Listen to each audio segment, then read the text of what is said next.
ये ज्ञान कहना, भजन गाना, प्रवचन करना, पोथियों को रटना केवल उसी प्रकार हो जाता जैसे सुना होगा तोता रटंत ज्ञान। तोता रटंत ज्ञान के बारे में एक उदाहरण कभी कभी दिया करते हैं कि एक बार एक बहेलिया उस तोता को फंसा के ला रहा था, पकड़ के ला रहा था। इधर से एक संत जा रहे थे। संत ने बहेलिए से पूछा कि भैया ये तोता कहाँ लिए जा रहे हो? उसने कहा कि महाराज ये तो हमारा बिजनेस है, धंधा है, इन्हें हम पकड़ के लाते हैं, बाज़ार में बेच देते हैं और इनसे अपनी जीविका चलाते हैं। संत के मन में थोड़ी करुणा आई। उन्होंने सोचा ये बेच देगा और ये मांसाहारी लोग खा लेंगे, अगर इनका जीवन बच जाए तो अच्छी बात है।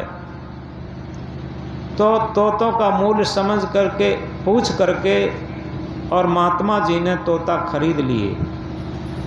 खरीद करके वो अपने आश्रम पर ले गए। अब क्या विचार करते हैं, उन तोतों को पढ़ाना शुरू किया। तोता पढ़ो, बहेलिया आएगा, दाना डालेगा, जाल बिछाएगा, निश्चित है हम नहीं फंसेंगे। ये बात महात्मा जी तोतों को पढ़ाना शुरू कर दिए। धीरे धीरे वो कहते हैं करत करत अभ्यास के जड़मत होत सुजान, रसरी आवत जात से शिल्पे परत निशान। अभ्यास करते करते जिस तरीके से जड़ बुद्धि के लोग भी कुशाग्र बुद्धि के हो जाते हैं, जैसे पहले कुएं चलते थे, कुएं की किनारे पर एक पत्थर रखा रहता था, उसके सहारे से बार बार रस्सी के आने जाने से रस्सी में भी उस कोमल रस्सी से और कठोर पत्थर के अंदर गहरे निशान पड़ जाते थे। इसी तरीके से अभ्यास करते करते कम बुद्धि के लोग भी कुशाग्र बुद्धि के हो जाते हैं और तमाम कठिन कठिन बातों को याद कर लेते, रट लेते। तो इसी तरीके से अभ्यास करते करते तोता पढ़ने लगे। बहेलिया आएगा, दाना डालेगा, जाल बिछाएगा, निश्चित है हम नहीं फंसेंगे। अब महात्मा ने सोचा अब ये तोता ज्ञानी हो गए, इन्हें छोड़ देना चाहिए। वो ले जा करके एक बगीचे में छोड़ देते हैं। वो तोता बड़ा सुंदर आवाज़ में अपना गाते थे। उन तोतों को देख करके अन्य तोता भी सीख गए, अभ्यास कर लिए और काफ़ी झुंड के झुंड तोता ये बात गाने लगे। इसके बाद क्या होता है, एक दिन बहेलिया आ जाता है और जैसे ही बहेलिया आया, दाना बिछा करके, दाना डाल करके जाल बिछाना चाहता था, वैसे ही तोता रटने लगे कि बहेलिया आएगा, दाना डालेगा, जाल बिछाएगा, निश्चित है हम नहीं फंसेंगे।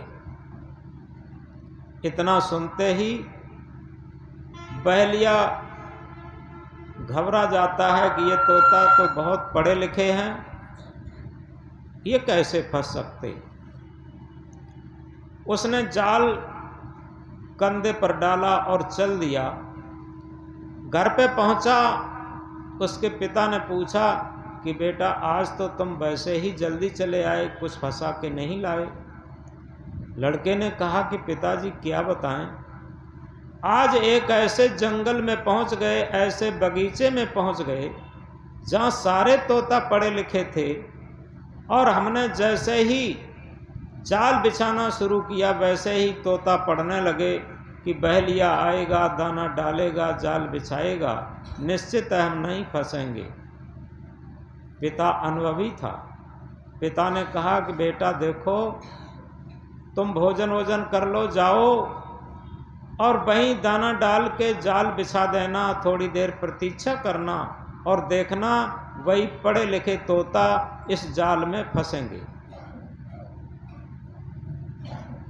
वही पढ़े लिखे तोता इस जाल में फंसेंगे। तो क्या हुआ, दोबारा जाता है बहेलिया और वहां दाना डाल के जाल बिछा देता है। थोड़ी देर प्रतीक्षा करता है कि वही तोता पढ़े लिखे थे वो उसी जाल में फंस जाते। बहेलिया ने झटका लगाया, सब तोता जाल में फंसे हैं और रट रहे हैं कि बहेलिया आएगा, दाना डालेगा, जाल बिछाएगा, कोई मत फंसना। स्वयं फंसे हैं और कहते हैं कोई मत फंसना। तो इसी तरीके से ये हमारे जीवन में भी सबसे बड़ी बाधा यही है। संत सम्राट सदगुरु कबीर साहब इसे बहुत जोरदार शब्दों में कहते हैं, करनी करे सो पूत हमारो, कथनी कथे सो नाती। करनी करे सो पूत हमारो, कथनी कथे सो नाती। रहनी रहे सो गुरु हमारो, हम रहनी के साथी।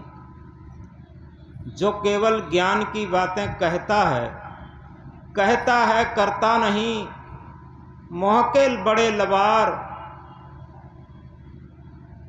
ऐसे लोग धक्का खाएंगे साईं के दरबार।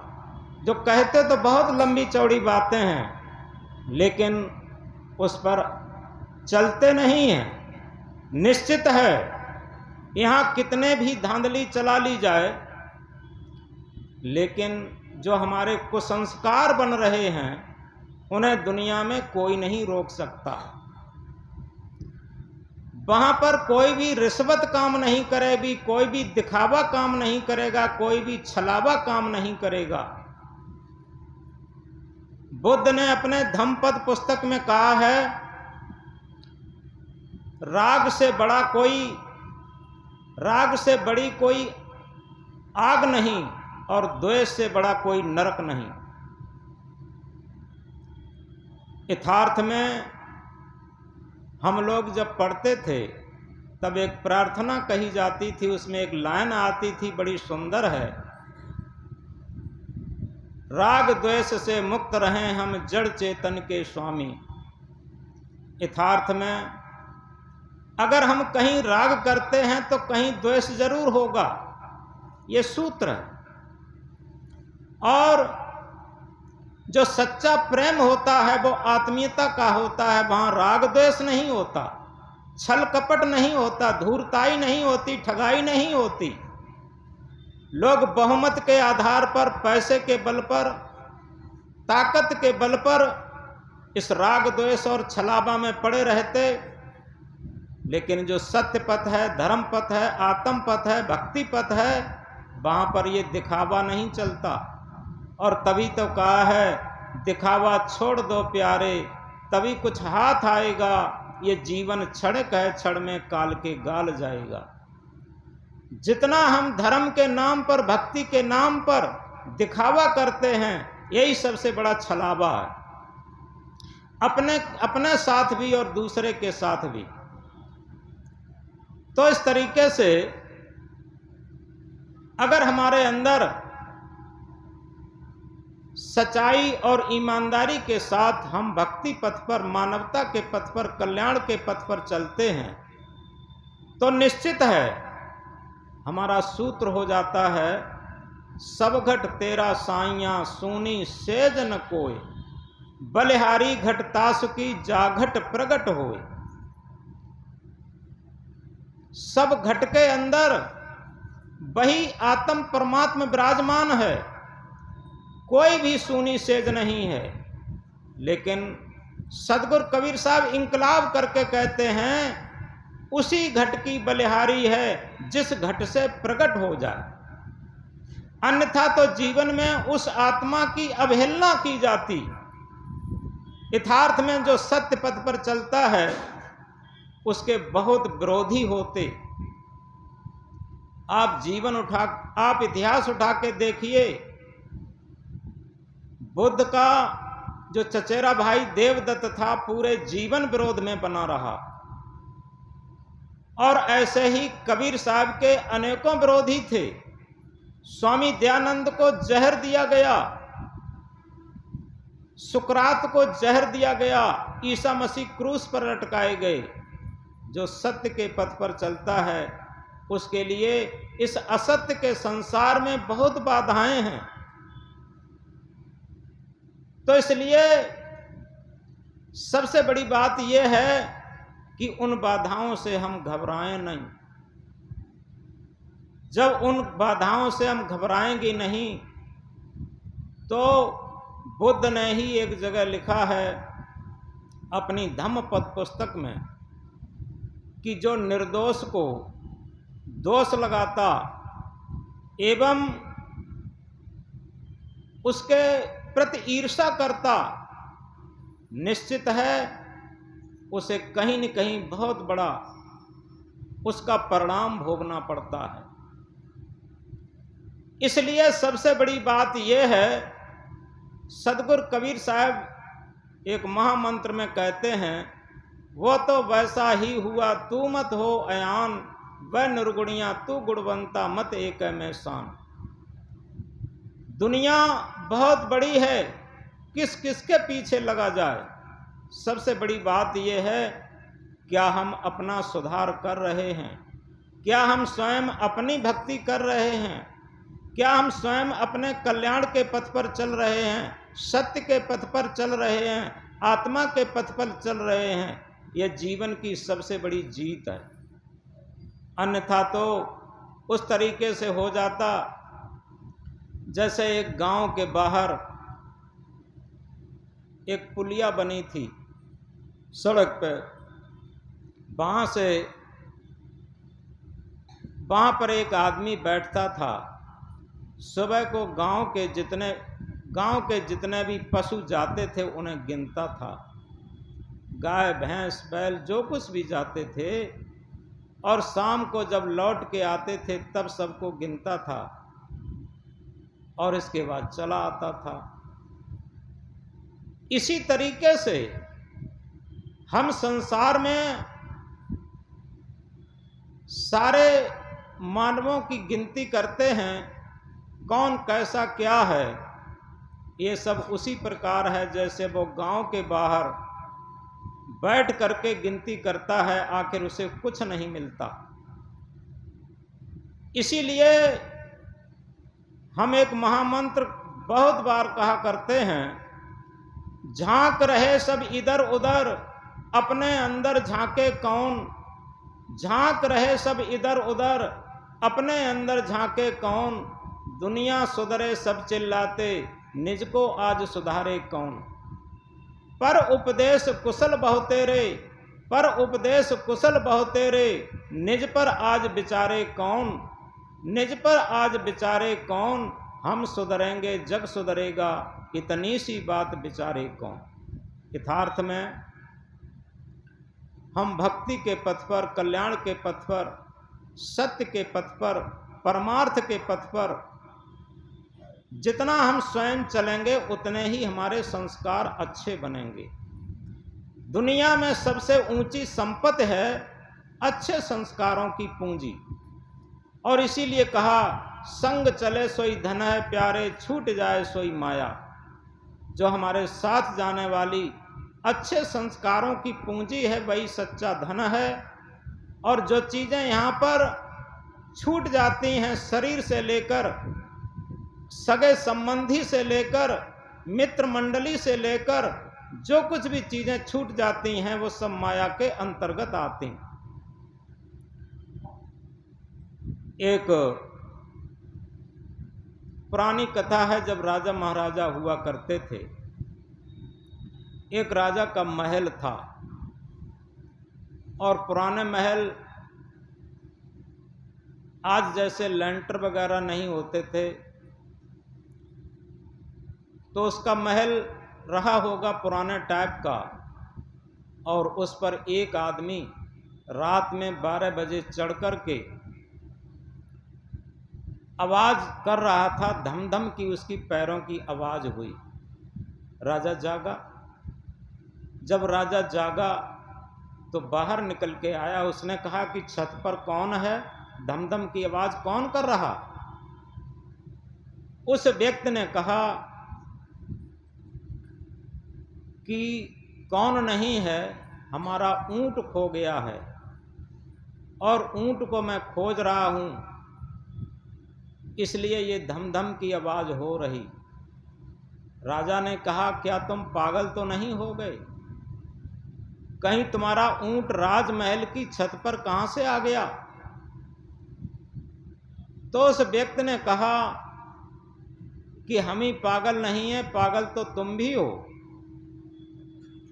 तुम इस धन दौलत महल मकान पद प्रतिष्ठा में सुख शांति को खोज रहे हो। अगर हमारा ऊंट यहां नहीं मिलता तो तुम्हें सुख शांति भी यहां नहीं मिल सकती। इतनी बात कह करके वो व्यक्ति वहां से चला गया।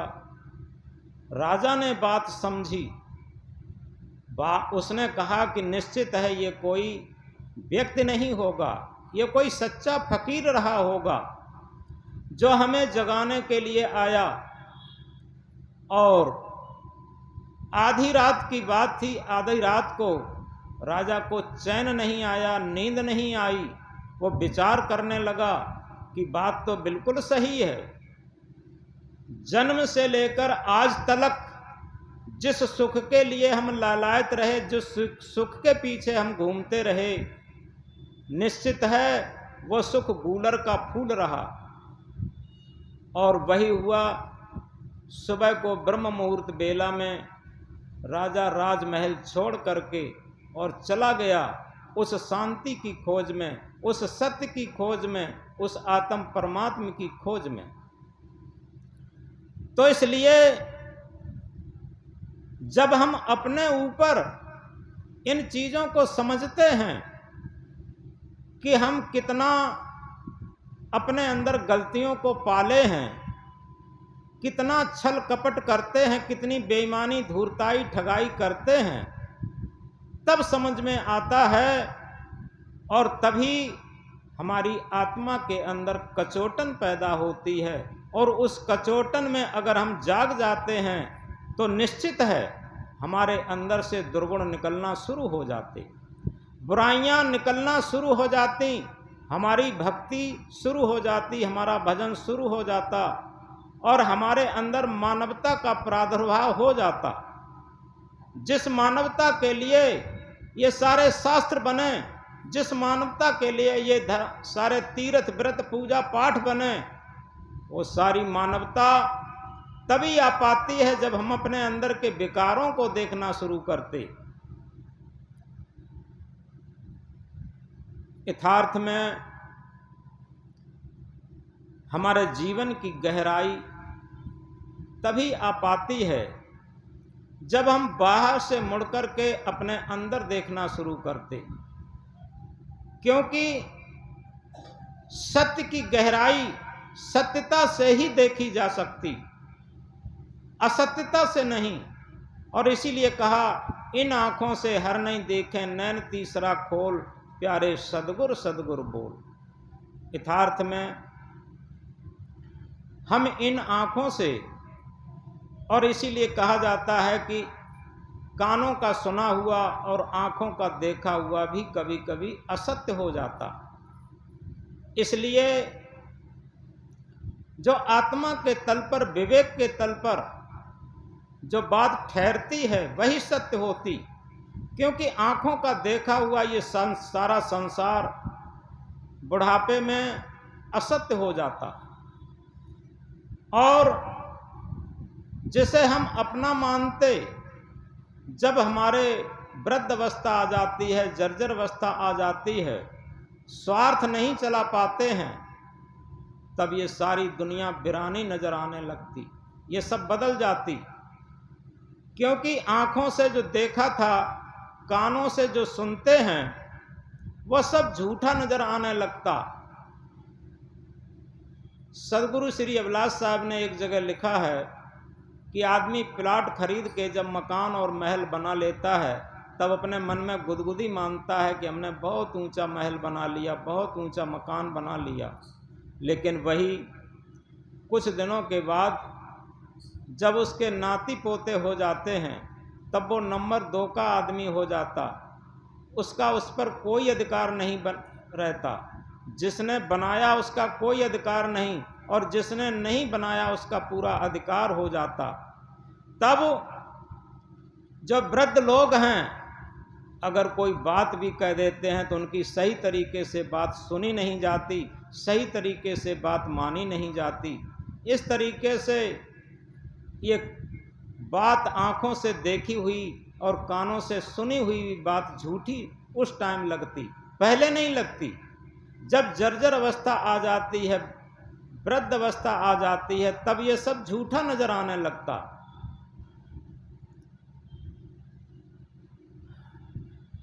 तो हम कह रहे थे सब घट तेरा साइया सूनी सेजन कोय, बलिहारी घट तासु की जाघट प्रगट हो। जिस घट से प्रगट हो जाए, और घट से प्रगट कैसे होगा? एक जगह लिखा है, आवत साधु न हर्ष या जावत दिया न रोय, कहें कबीरता भक्त का, कहें कबीरता भक्त की मुक्त कहां से हो। यथार्थ में सच्चे संत और सच्चे सदगुरु के प्रति जो आत्मा के तल पर प्रेम नहीं करता, उसे उसकी आत्मा का जो वरदान स्वरूप है वो नहीं मिल पाता।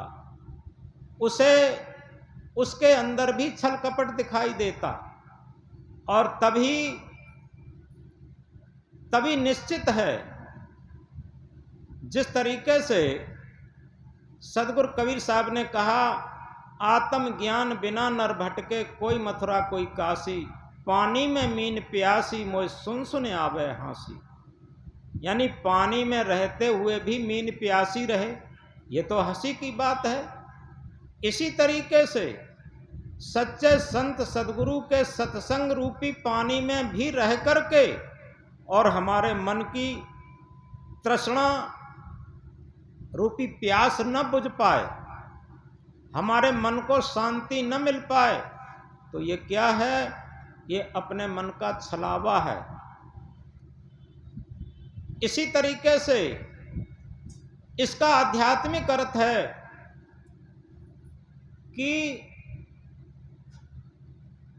जो हमारी चेतना है, आत्मा है, उसमें सहज ही आत्मज्ञान का सरोवर बह रहा है, शांति का सरोवर बह रहा है। और उस सरोवर में रहकर भी जो हमारी सुरती रूपी मछली है, मन की सुरती रूपी मछली है, प्यासी है। प्यासी क्यों है? प्यासी इसलिए है, उसे समझ में नहीं आता कि जो शांति का सागर है, मुक्ति का सागर है, कल्याण का सागर है, वो तो हमारे अंदर बहता है, हम उसे बाहर खोज रहे, इसलिए वो हमारी सुरती बहिर्मुखी है। अब जब बहिर्मुखी से वो अंतर्मुखी जिस क्षण होगी तब उसकी प्यास बुझ सकती, अन्यथा उस पानी के सागर में रहकर, शांति के सागर में रहकर, ज्ञान के सागर में रहकर भी मन की सुरती हमारी प्यासी रहती। और इसीलिए सदगुरु ने कहा कि संतन के संग लाग रे, तेरी अच्छी बनेगी, अच्छी बनेगी, अच्छी बनेगी। ध्रुव की बन गई, प्रहलादों की बन गई, गुर सुमिरन बैराग रे, तेरी अच्छी बनेगी। संतन के संग लाग रे, तेरी अच्छी बनेगी। यथार्थ में संत शरीर नहीं होता,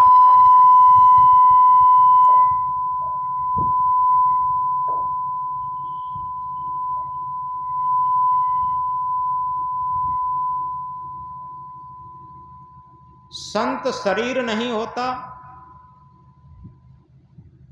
संत स्वभाव होता, संत आचरण होता।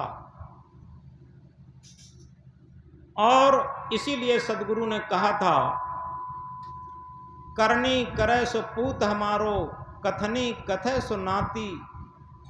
जो धर्म के नाम पर, भक्ति के नाम पर, साधना के नाम पर, भजन के नाम पर जो कर्तव्य करता है, वो निश्चित है पुत्र के समान प्रिय है और उसका पूर्ण उत्तराधिकार है। भक्ति पर, मुक्ति पर, कल्याण पर, सब। और कथनी कथे सुनाती, केवल ज्ञान की बातें कहता है, वो नाती के समान है, उसका कोई उत्तराधिकार नहीं। और सदगुरु बताते हैं, करनी करे सो पूत हमारो, कथनी कथे सो नाती। रहनी रहे सो गुरु हमारो, हम रहनी के साथी। यथार्थ में जो रहनी में रहता है वही गुरु के समान है और उसी के अंदर पूर्ण मानवता है, पूर्ण धर्म है, पूर्ण भक्ति है, पूर्ण साधना है, पूर्ण संतत्व है, पूर्ण शांति है। और उसी के साथ लग कर के हमारा कल्याण हो सकता और उसी के साथ रह कर के हमारे जीवन में भक्ति, मुक्ति, कल्याण और साधना आ सकती।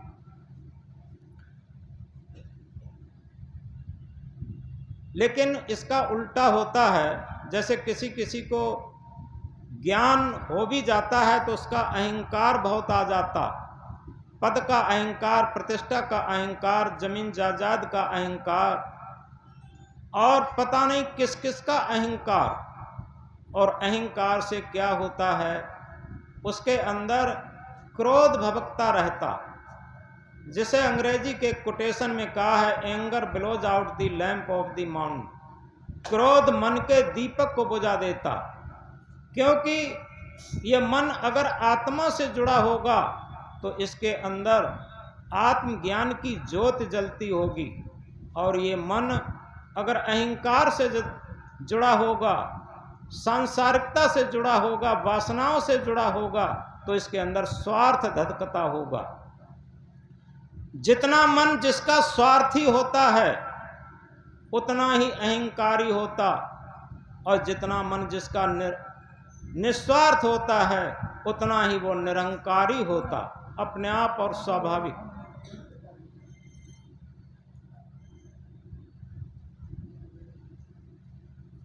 तो एक जगह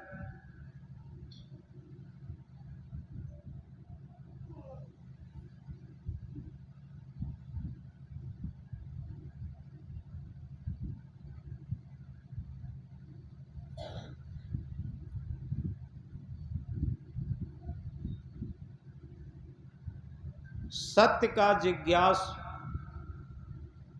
सत्य के वास्ते दर दर भटकता, पर न मिलता सत्य उसको, जग विपिन में है अटकता।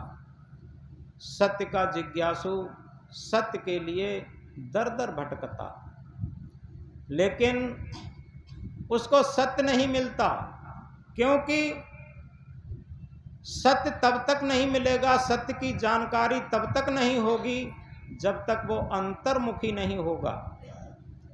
एकांत में बैठ करके अपने मन का निरीक्षण और परीक्षण नहीं करेगा। ये बाहर की वाहवाही, बाहर की मान प्रतिष्ठा, बाहर का धन दौलत, ये सब थोड़े देर का काम करता, क्योंकि जो आंतरिक चीज है वो ये है कि एकांत में बैठ करके हम अपने मन की स्थिति को समझें कि हमारा मन कितना लोलुपी है, कितना स्वार्थी है, कितनी ललक है। यथार्थ में हम न कपड़े बदलें न स्थान बदलें, कोई बात नहीं। भक्ति होने का बाहर से कोई मतलब ही नहीं है। हम केवल अपने मन को बदल लें, क्योंकि जब मन को बदल लेते हैं तो मन के अंदर जो सांसारिकता थी, स्वार्थपरता थी, वो घट करके एक चीज घटती है तो एक चीज बढ़ जाती है। इसे रामायण में भी कहा है, जहां काम तहां राम नहीं, जहां राम नहीं काम, तुलसी दोनों होत नहीं, रवि रजनी एक ठाम। जहां रात्रि है वहां सूर्य नहीं हो सकता, और जहां सूर्य है वहां रात्रि नहीं हो सकती। इसी तरीके से जहां मन की स्वार्थी कामनाएं हैं, वहां पर राम स्वरूप नहीं है। राम क्या है? घट घट रमैया राम, जो आत्म देव है, चेतन देव है, वही राम है सच्चा। वो राम के अंदर भी था, कृष्ण के अंदर भी था, बुद्ध के अंदर भी था, कबीर के अंदर भी था। चींटी से लेकर हाथी तक सब प्राणियों के अंदर जो रमने वाला सत्य चेतन है, वही तो राम है सच्चा। वो जब राम होगा तब कामनाएं नहीं होंगी, मन की स्वार्थ भावनाएं नहीं होंगी, दोनों में से एक ही रहेंगे। इसलिए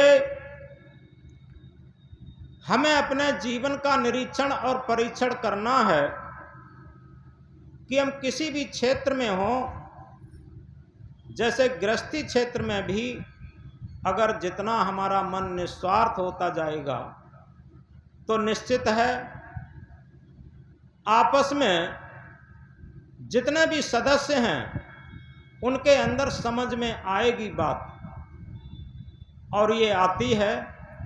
अभी हम कुछ दिन पहले जलेसर गए थे, एटा में एक परिवार मिला था, तो ये बिल्कुल सत्य बात है।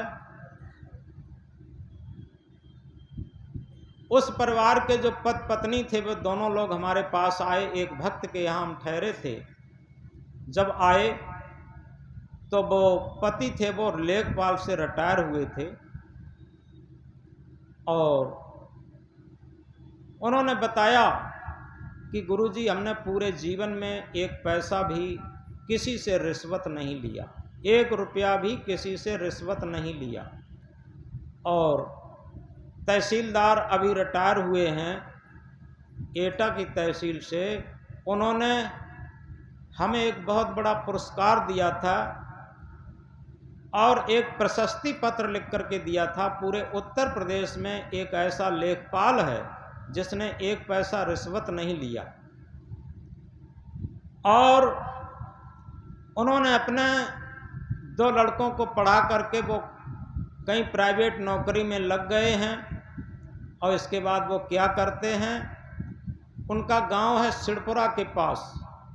गांव में उन्होंने एक लाइब्रेरी खोली है निःशुल्क गरीब विद्यार्थियों के लिए। उस क्षेत्र में जितने भी गरीब विद्यार्थी हैं उन्हें निःशुल्क किताबें दे करके और उनकी फीस स्वयं जमा करके उन बच्चों को पढ़ाते हैं। और उन्होंने बड़ी इम्पोर्टेंट बात कही, महत्वपूर्ण बात कही कि गुरुजी, अक्सर हम साधु संतों के पास कम बैठ पाते हैं। तो हमने कहा ऐसा क्यों है? उन्होंने कहा ऐसा इसलिए है, हमने देखा है कि साधुओं के अंदर स्वार्थपरता ज़्यादा हो गई। वो कोई साधना तो करते नहीं, परमार्थ के काम तो करते नहीं, केवल स्वार्थ की लिप्सा में रहते हैं कि हम भंडारा कर रहे हैं, कि हम आश्रम बनवा रहे हैं, कि हम मंदिर बनवा रहे हैं, कि हम तीर्थ कर रहे हैं, ये कर रहे हैं, इसके लिए हमें चंदा चाहिए, ये चाहिए, वो चाहिए। अगर वो स्वयं अपने शब्दों में कहते हैं कि अगर वास्तव में कोई भी संत अपनी जगह पर साधना करता है तो उसके लिए किसी बात की कमी नहीं रहती, लेकिन इसीलिए हम संतों के पास नहीं बैठते और आपके पास इसीलिए आए हैं कि हमने सुन रखा था कई लोगों से आप परमार्थ के भी काम करते हैं और साधना के संबंध में ध्यान शिविर भी लगाते हैं। आप जो प्रवचन में कहते हैं वो प्रैक्टिकल में भी स्वयं भी उतारने की कोशिश करते हैं और अपने भक्त समाज और संत समाज से भी कहते हैं, इसके लिए कि जब तक हम प्रयोग में न उतारेंगे तब तक सफलता नहीं मिलेगी। तो बड़े प्रसन्न हुए। तो इस प्रकार एक उदाहरण है उनका कि जिस आदमी ने अपने पूरे सर्विस में 1 रुपया भी रिश्वत न लिया हो, कितना ज्वलंत उदाहरण है। और फिर भी अपनी पेंशन में से अपना स्वयं कम गुजार करके, उनकी पत्नी कह रही थी, साथ में वो भी आई थी कि गुरुजी अभी टमाटर 300 रुपया किलो चल रहा है, हम बिल्कुल नहीं खरीदते, और जब सस्ता होता है तब खरीदते हैं। दूसरी बात यह है कि हम सोच रहे हैं कि अपने शरीर से कम खर्च करके और कुछ परमार्थ बन जाए तो अच्छी बात है। तो दोनों लोगों की एक भावना थी और कोई किसी की खिलाफत नहीं करता था। अन्यथा क्या होता है, कहीं भी जाओ तो पत्नी पति की खिलाफत करते हैं, पति पत्नी की खिलाफत करते हैं। तो इस तरीके से होता क्या है, ये आपस में सामंजस्य नहीं होता। और इसी तरीके से गुरु और शिष्य के भी भाव नहीं मिलते, पिता और पुत्र के भी भाव नहीं मिलते। हर पिता चाहता है हमारा पुत्र योग्य बने, निर्दोष रहे, और हर गुरु चाहता है कि हमारे शिष्य योग्य रहें और साधना के पथ पर चलें। लेकिन अगर गुरु स्वार्थी होगा और शिष्य निस्वार्थी है तब भी नहीं बनेगा, और गुरु निस्वार्थी है, शिष्य स्वार्थी है तब भी नहीं बनेगा। तो इसलिए चाहे गुरु शिष्य का नाता हो, पिता पुत्र का नाता हो, पति पत्नी का नाता हो, भाई भाई का नाता हो, जितने भी संबंध हैं उनमें इस बात का बहुत महत्व है कि हम दूसरे के हित का चिंतन करें। और जब दूसरे के हित का ध्यान रख कर के जीवन जीते हैं तो निश्चित है यही परमार्थ की भावना होती है। और जब ये परमार्थ की भावना होती है तो हमारी आत्मा के अंदर से स्वयं ज्ञान प्रस्फुटित होता। ज्ञान पोथियों से नहीं लिया जा सकता, क्योंकि इस बात को गहराई से समझा जाए। हमने कहीं कहीं जो ग्रस्त भक्त हैं उनके अंदर भी इतनी अच्छाइयाँ देखी हैं, कुछ कहा नहीं जा सकता। बहुत त्यागमय निस्वार्थ जीवन, और कई जो बड़े बड़े ऊंचे मठाधीश हैं उनके अंदर भी ऐसे स्वार्थपरता देखी हैं जो कहा नहीं जाता। तो इसलिए सबसे बड़ी बात यह है, जो कबीर साहब का महामंत्र हम कह रहे थे, कहनता तो बहुत मिले गहनता मिला न कोय, सो कहनता बह जान दे जो न गहनता होए। कहने वाले वाचक ज्ञानी बहुत मिल जाते हैं, लच्छेदार भाषण करने वाले, लेकिन ऐसे लोग कम मिलते हैं जो उस बात को धारण भी करते हों। धारण करे तो धर्म है, नहीं तो थोथी बात, सूरज उगए तो दिवस है, नहीं तो काली रात। यथार्थ में अभी जो 15 अगस्त मनाई गई थी उसमें अपनी अपनी बात सबने कही थी, लेकिन हम विचार करके देखें, जिन शहीदों ने अपने मन को समर्पण किया था उन्होंने अपने मन की नहीं चलाई। इस बात को गहराई से समझें, क्योंकि अगर मन की चलाते तो उनके भी परिवार था, उनके भी बाल बच्चे थे, उनके भी भाई भतीजे घरवाले भी थे, संपत्ति थी, पढ़े लिखे भी थे, धन दौलत भी थे, सब कुछ थे। लेकिन एक ही बात थी, उन्होंने अपने मन का समर्पण दे दिया था और पूरे समर्पण से देशभक्ति का बीड़ा उठा लिया था। उन्होंने कमर कस ली थी कि देश को आज़ाद करा के रहेंगे, और तभी वो शहीद हो पाए और तभी भारत को स्वतंत्र करा पाए। और इसी तरीके से चाहे हम भक्त हों, चाहे हम साधक हों, चाहे हम संत हों, कोई भी हो, केवल मन को समर्पण किए बिना, क्योंकि मन एक जगह समर्पण जरूर होता है, कहाँ समर्पण किए हैं, एक तो होता है स्वार्थ में समर्पण, एक होता है निस्वार्थ में समर्पण, एक होता है राग में समर्पण, एक होता है द्वेष में समर्पण। लेकिन यथार्थ में क्या कभी विचार करके देख पाए कि अगर हम अपने मन का समर्पण अपने संत गुरु और अपनी आत्मा रूपी गुरु में कर देते हैं तो निश्चित है हमारे मन में वो शक्ति आ जाती है कि सारे आत्मा का ज्ञान मन से प्रस्फुटित होने लगता। ये अपने आप है और स्वाभाविक है। और इसीलिए कहा हमने चाहा ही नहीं, हालात बदल सकते थे, मेरी आंखों के आंसू तेरी आंखों से निकल सकते थे। यथार्थ में अगर हम सही तरीके से चाहते हैं और जीवन जीने की कला सही तरीके से निर्वहन करते हैं तो क्या है, हमारा मन हमारी आत्मा रूपी गुरु की तरफ समर्पित हो जाए तो निश्चित है आत्मा का सारा आनंद, आत्मा की सारी शांति, आत्मा का सारा ज्ञान हमारे मन से प्रस्फुटित होने लगेगा। यह जीवन की बहुत बड़ी भक्ति का स्रोत है, यह जीवन की बहुत बड़ी मुक्ति का स्रोत है, जीवन के बहुत बड़े ज्ञान का स्रोत है। ज्ञान पोथियों से नहीं हो सकता, ज्ञान का सारा भंडार हमारी आत्मा है। तो इसलिए आज हमने एक महामंत्र कहा था,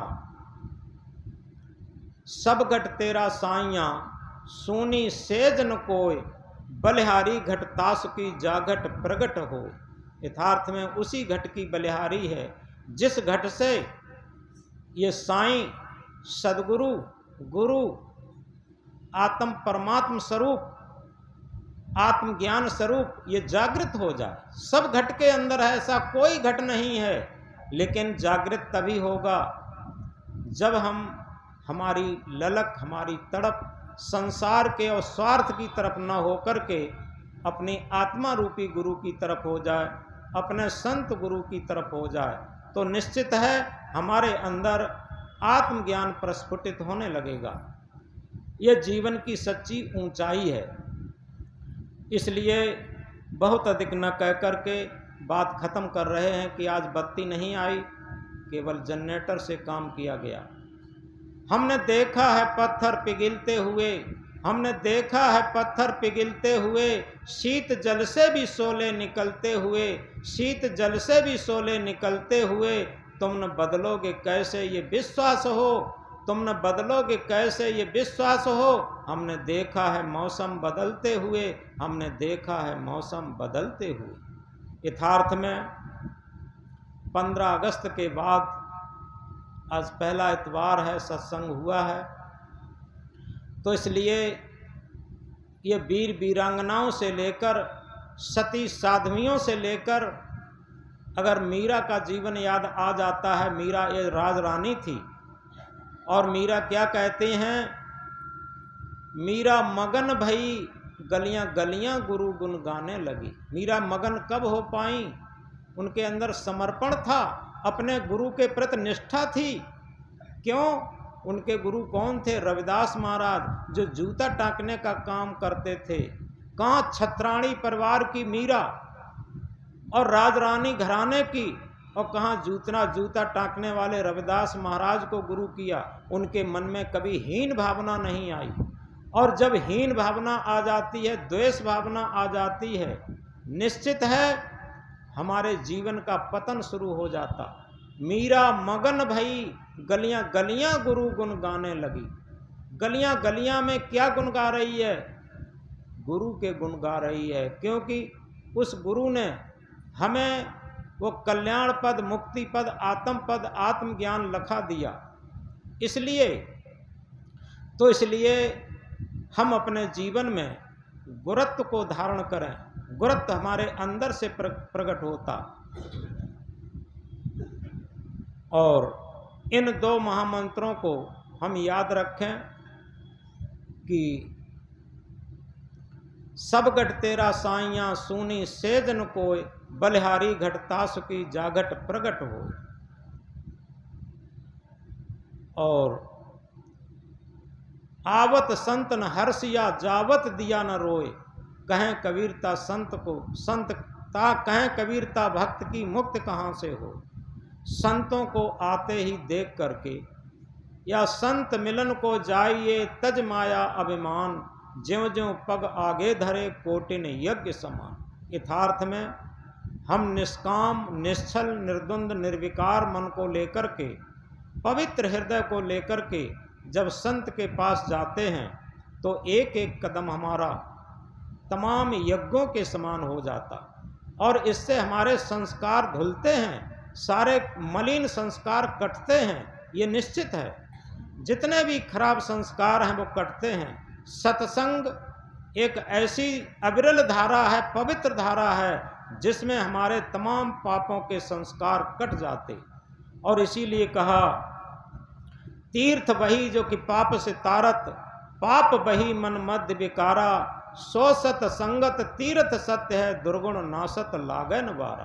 तीर्थ वही है जो कि पापों से तार दे, और पाप वही हैं जो हमारे मन के अंदर छल कपट है, विकार हैं। और ये सारे विकार कहाँ कट सकते? जहाँ सत्संग की अविरल धारा, सत्य के संग की अविरल धारा बह रही है, वो बड़ा तीर्थ है, उसमें हमारे पापों के कटते देर नहीं लगती। और इन्हीं शब्दों के साथ अपनी वाणी में विराम देते हैं। बोलो सद्गुरुदेव की। आगे हर इतवार को सत्संग चलता रहेगा, और किसी भी इतवार को जब नहीं चलेगा, किसी कारणवश कोई विशेष कारण होगा तो पहले से बता दिया जाएगा।